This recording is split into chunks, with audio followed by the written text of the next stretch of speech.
আসসালামু আলাইকুম। কেমন আছেন আপনারা? আই হোপ অনেক অনেক বেশি ভালো আছেন। আজকে আপনাদের মাঝে আমি আরেকটি নতুন ভিডিও নিয়ে হাজির হয়েছি। আর আজকে রয়েছে 1.5 পাউন্ড চকলেট পিঙ্ক কেক। আর এই কেকটা আমি আমার চ্যানেলে প্রথম করেছি। কেমন হয়েছে খুবই সহজভাবে আপনাদের মাঝে ডেকোরেশনটা করে দেখিয়েছি। অবশ্যই কমেন্টের মাধ্যমে আমাকে জানাবেন।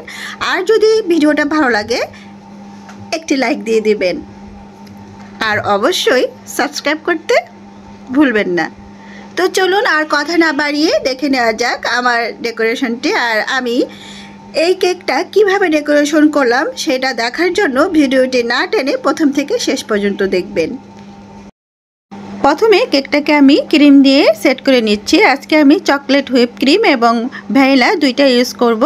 তো প্রথম পার্টটা আমি ক্রিম দিয়ে সেট করার পর উপরের অংশতে চকলেট দিয়ে সেট করে দিচ্ছি, যেহেতু এটা চকলেট কেক আর ভেতরের বেসটা থাকবে চকলেট। আমি এই কেকটাকে 2টি ডিম দিয়ে বেক করেছি। আর এই 2টি ডিম কিন্তু একটু বড় সাইজের ছিল। কেকটা আমার 1.5 পাউন্ড হয়েছে।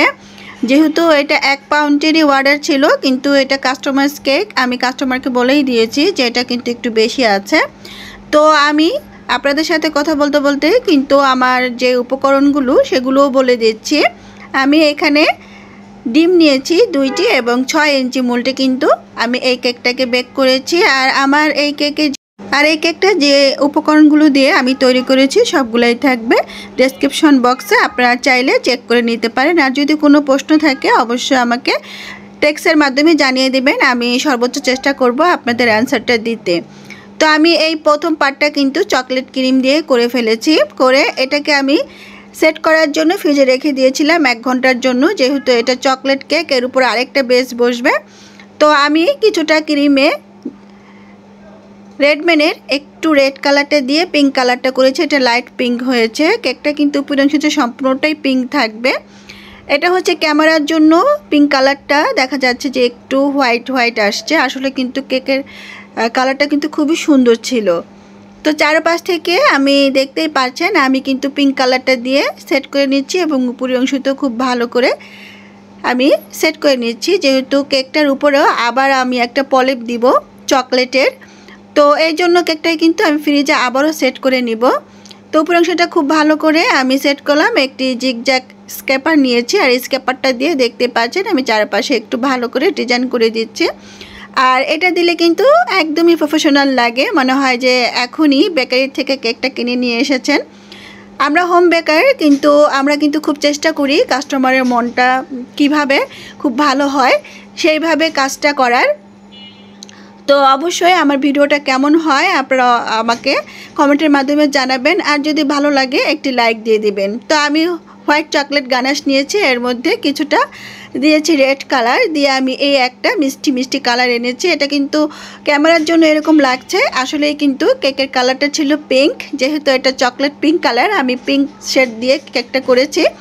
কাস্টমারের ডিমান্ড ছিল যে চকলেটই থাকবে বেসটা, কিন্তু উপরের অংশটা যাতে আমি পিঙ্ক করে দেই, ওনার একটি ছোট্ট বেবি। তো পাকা পাকা কথা বলে বাবার সাথে বলেছে। যাই হোক, তার মার জন্য এই কেকটা নেওয়া, তার মার বার্থডে ছিল, আর আমিও সেভাবে করে দিয়েছি। আপনারা কিছু মনে করবেন না, আমার খুব ভালো লাগছে কেকটা করার পর ভাবতে। তো উপর অংশটা আমি চকলেটটা দিয়ে মাঝখানে আমি হ্যাপি বার্থডে টু লিখে নিয়েছি অফ ক্যামেরায়। যেহেতু আমার কেকের উপরে লেখাটা তেমন ভালো হয় না, তাই আমি অফ ক্যামেরায় লিখে নিয়েছি একটু ভয় ভয় করে, যেহেতু এটা কাস্টমাইজ কেক, কাস্টমারের মনও রাখতে হবে। তো আমি একটা স্টার নজেল নিয়েছি একটু বড় সাইজের, 2D সাইজের এই স্টার নজেলটা। এটা দিয়ে কিন্তু আমি বেশিরভাগ ক্ষেত্রেই কাজ করি। কিছু গোলাপ করে দিলাম, চারপাশে একটু ফুল করে দিলাম, এবং এই স্টার নজেলটা দিয়েই কিন্তু আমি নিচের অংশে যে বর্ডারটা সেটা করে দিব।